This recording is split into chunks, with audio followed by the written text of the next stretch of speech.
This is the Altitude Daily Podcast. Everything you can't miss from today on Altitude Sports Radio.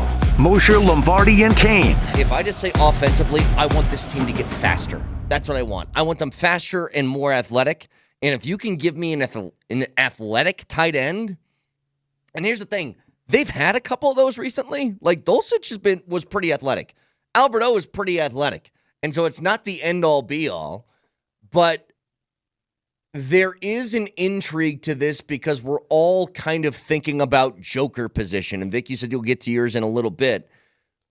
But this is certainly one of the places you can find it. Well, here's the question then. Do you just want an athletic tight end who can run routes and catch passes and that sort of thing? Glorified large wideout. Sure. Or do you want a tight end? Because they've, as you said, they've had guys who can do that, but they can't block to save their lives. Well, I'll give you Trying Sean to find Payton's, a goddamn joker. Sean Payton's answer. And Nelly, I know you'd have to comb through about 40 different cuts from the other day when he was speaking to the media, but he did talk about this. Finding a tight end who does both is almost impossible. Well, look.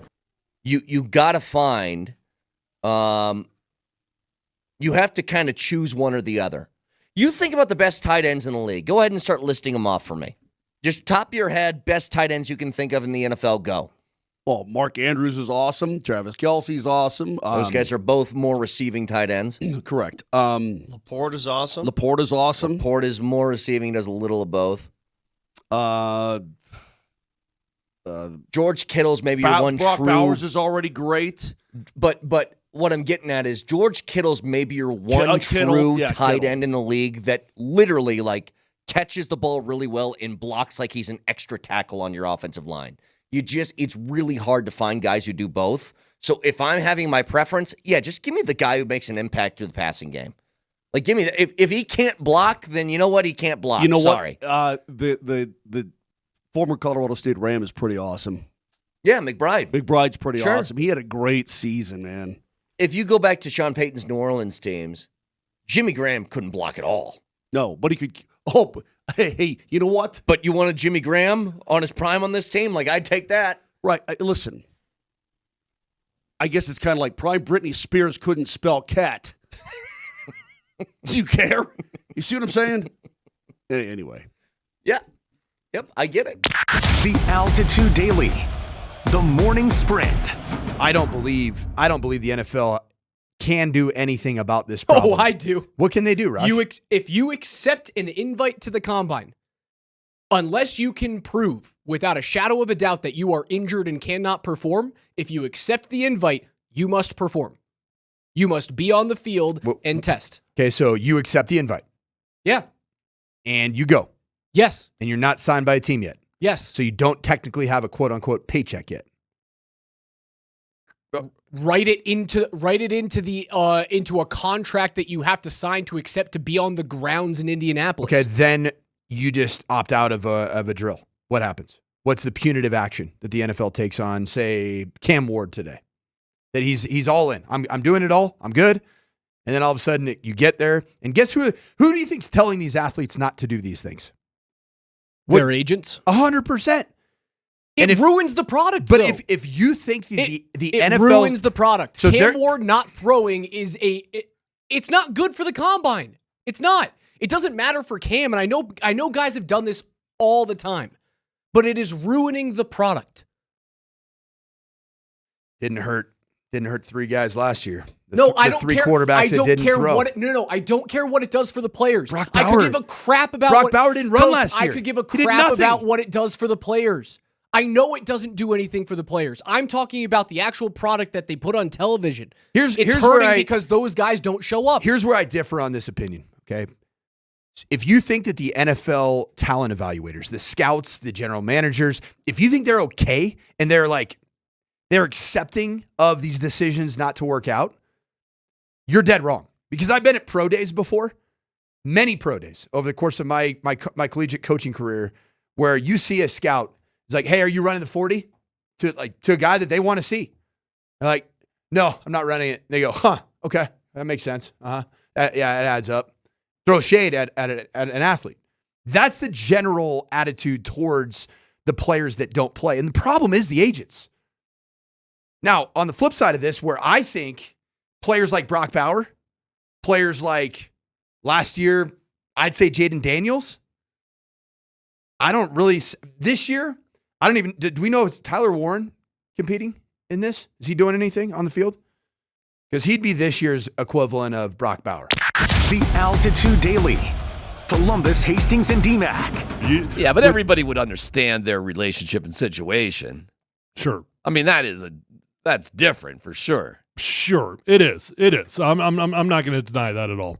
I'm kind of over, and I guess this is deeper than drafting the best friend or the personal whoopee, because he was like a brother, lived with him. Mm-hmm. I'm kind of over drafting quarterbacks whoopies. I'm kind of over drafting quarterbacks best friends from college. Why? We've been down this road.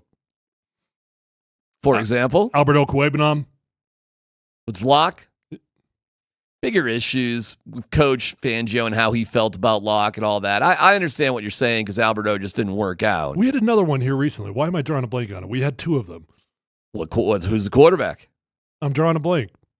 I feel like we had two of them here recently. Well, Locke. So someone help me out here. We drafted a quarterback's team. Oh my gosh. What's wrong with me? This year.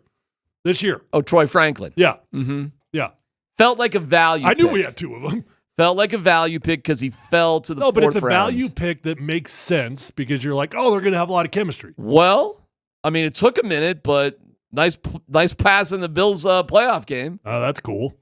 Okay. Well, you don't think that's kind of something that is going to blossom as time goes on? I understand it took a while. I get that.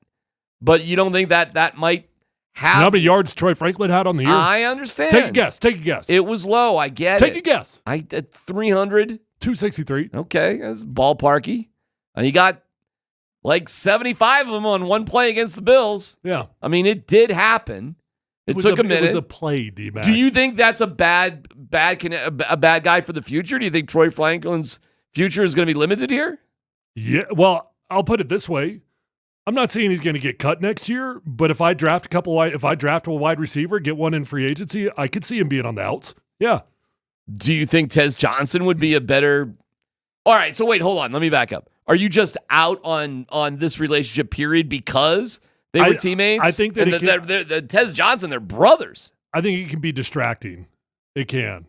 Wide receivers can be divas, generally speaking, but it's one thing when you've got a diva wide receiver that's a baller and you feel an obligation to get him the ball because you got to keep him happy, you know? But when you got college teammates, I just think it gets a little bit hairy, you know? Like, how much am I trying to do a favor for you? How much am I trying to do the right thing in the offense? Am I going through the progressions? Maybe I'm overthinking this. Maybe it's nothing. Maybe Bo Nix maybe this would never enter his mind. All I know is that historically it hasn't worked out very well. The Altitude Daily. Kretman and Lindahl. So he also is a guy that won everywhere that he went at the collegiate level. He won at Jackson State. He won at CU. Obviously, it took him until year 2 to be a bowl team at Colorado, but he was able to win there as well. He's going to be a top 10 pick, which means he's going to probably a suboptimal NFL team, we will call it. But hey, man, he's turned things around in the past. I've been through 6 different OCs, so I'm able to adjust to any offense and every scheme and make it work. We went from Jackson State to Colorado and changed 2 programs back to back. So you don't think I could come to an NFL franchise and change a program again? It's history. We done it again. It's always going to repeat itself. I love that confidence coming out of him right there, and he's absolutely right about that. I mean, Andy, the fact that Jackson State at the FCS level had a first-round pick at quarterback. That was why they won right there. He gets to the University of Colorado, and look, did Deion upgrade the talent level in Boulder? Without a doubt. If he doesn't have a top-flight quarterback, it just doesn't matter nearly as much. No, it doesn't. Now, you were lucky because that's your son that came along with you. Good guy to have in the pocket. And look, I some people could fire back, and I know they were talking about it on Good Morning Football. It wasn't just like it was Shedeur by himself. He had Travis. He had his dad. He had a lot of help in changing the culture. But but he still was in the middle of it. And believe me, There's a lot of times where his toughness mattered. He took a lot of shots to make those plays. I mean, yes, he had Travis. Yes, he had his dad. He was also the first team all Big 12 quarterback this year. He was. That's his name right there. Well, and I'll tell you what, he's a guy, he reminds me of Jake Plummer when you watch the guys react to him, okay? They like playing with him. You knew Tom Nalen. I knew Jeb Putzier. We know guys that really enjoyed playing with Jake Plummer. I think Shedeur will have that kind of effect on a lot of his teammates. I think he is confident. Now, sometimes, you're that big confident. People are going to love to tell you about it when you have a game like the bowl game and BYU and all that kind of stuff. But I still think that's something that teammates hopefully will thrive on. And he's been around a lot of NFL players. Just look at the sidelines of any CU game back in the fall. We don't have to go through the list. Michael Irvin, Warren Sapp's on the coaching staff. He had plenty. Terrell Owens, Chad Johnson. They were all around him. So he won't be shocked by the moment. But I will say this, just to give the other side of the ledger, just not to sound like a CU homer. There are going to be some teams that don't want that kind of brashness out of their quarterback. It's the Jim McMahon effect. It's the pick whatever cocky quarterback that sometimes you wonder, did it rub the owner the wrong way? Did it rub whoever? Some teams, some coaches in particular want the quiet guy that's just going to be very CEO-like. Shedeur is not going to be afraid. Shedeur probably will give you some bulletin board material when they don't want it at times. You've been listening to the Altitude Daily. Catch us live weekdays on 92.5 FM, the Altitude Sports Radio app, twitch.tv/AltitudeSR, youtube.com/Altitude Sports Radio, and your favorite smart speaker. Say Altitude Sports Radio.